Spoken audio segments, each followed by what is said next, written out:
forevermore. I have the keys to death and Hades.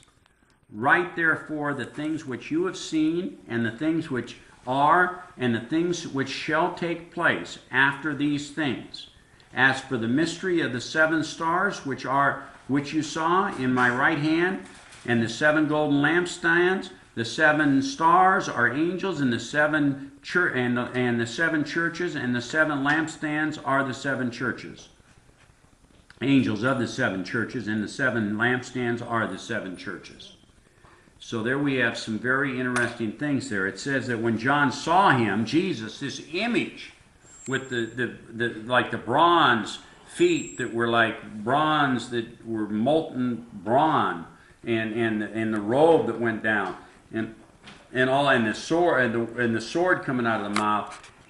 He basically, John just felt like a dead man. Now, how many people believe in Jesus here? How many people would like to meet Jesus? How many people would like to spend some quality time with Jesus? Well, I'm sure John would have said the same thing and raised his hand too. But when he actually had the encounter with Jesus, what happened? He fell as a dead man. Now, why would that be? Because of this body itself cannot... Pardon me? Because of this body itself cannot comprehend this glory?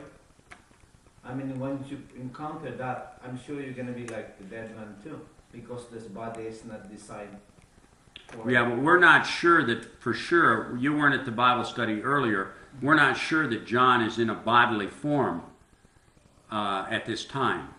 Like Paul said, whether I was in the body or out of the body, I don't know. The question that you have is if we want to encounter Christ, of course. No, but he did have an encounter. And we don't know if he was in his body or not. But regardless of whether he was in his body or out of his body, this guy fell as a dead man.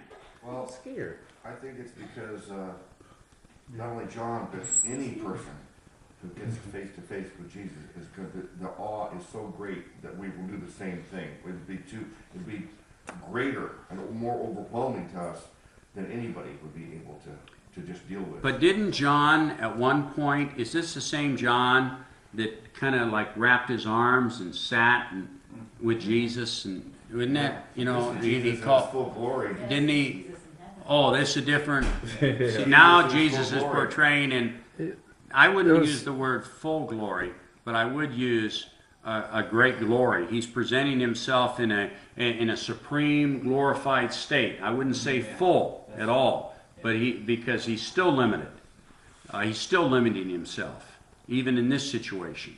But so he's presenting himself in a far more supreme, glorified way than what he was when John hugged him when he was on this earth.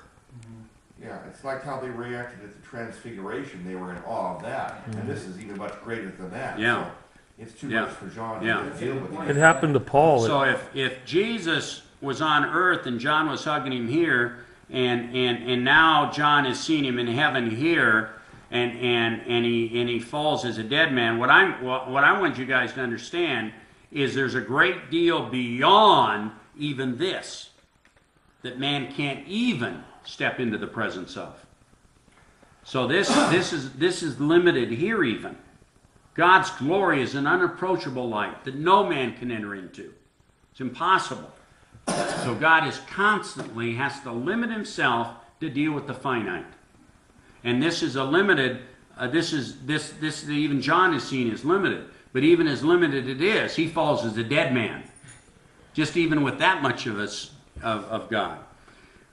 Okay, well listen, this is probably where we're going to pick up next week then, because we're a little bit out of time. A couple of you guys went off on some kicks tonight and spent a lot of time. And so... Oh yeah, blame it on us, right? He hit that nerve with the listeners, too.